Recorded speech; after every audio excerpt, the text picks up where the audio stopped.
Bonjour. Je suis Christine, et je vais vous guider dans l'explication de la problématique qui nous intéresse aujourd'hui. Jennifer et Lucas sont deux territoriaux de la communauté d'agglomération de Jeanville.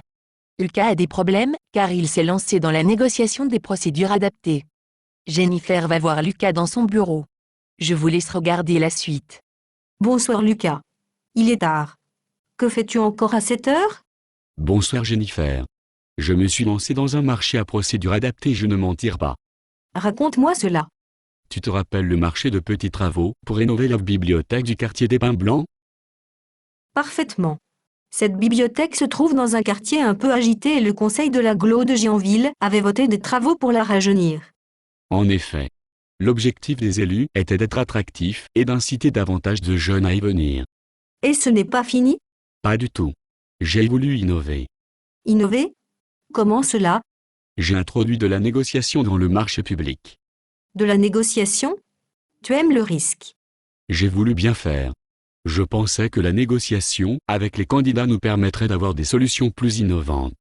Et à des coûts plus intéressants, je suppose? Exactement. Et cela ne se passe pas bien?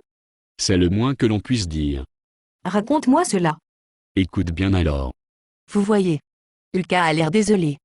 Dans la scène suivante, Lucas se pose la question de savoir comment rédiger les documents de consultation en y intégrant la notion de négociation.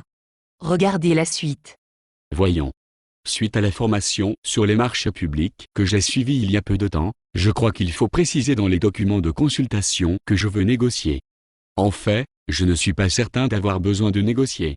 Peut-être les propositions des candidats répondront à ce que nous voulons dès leur première réponse. Je vais introduire dans les documents de consultation une clause de manière à ne pas être obligé de négocier. Voyons. Je vais tourner ma phrase de manière suivante. La communauté d'agglomération de Jeanville se réserve le droit de recourir à la négociation.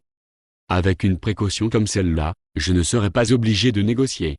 La communauté d'agglomération de Jeanville se réserve le droit de recourir à la négociation.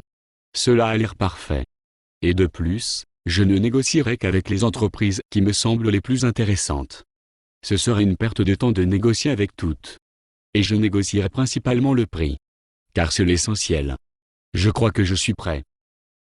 Vous avez vu comme Lucas a essayé d'innover en introduisant la négociation dans son marché de rénovation de la bibliothèque du quartier des Pins Blancs. Il a essayé de prévoir une clause qui ne l'oblige pas à négocier s'il s'aperçoit que finalement les propositions initiales des entreprises conviennent. Il ne veut pas non plus alourdir trop la procédure et se réserve le droit de négocier avec les entreprises qu'il veut. Enfin, c'est surtout le prix qu'il veut négocier car les élus sont de plus en plus préoccupés par les budgets. Vous trouvez que Lucas s'est bien débrouillé? Faites attention. Quelques-unes des innovations de Lucas sont dangereuses voire non autorisées? Saurez-vous déterminer ce qui n'est pas bon dans les décisions de Lucas?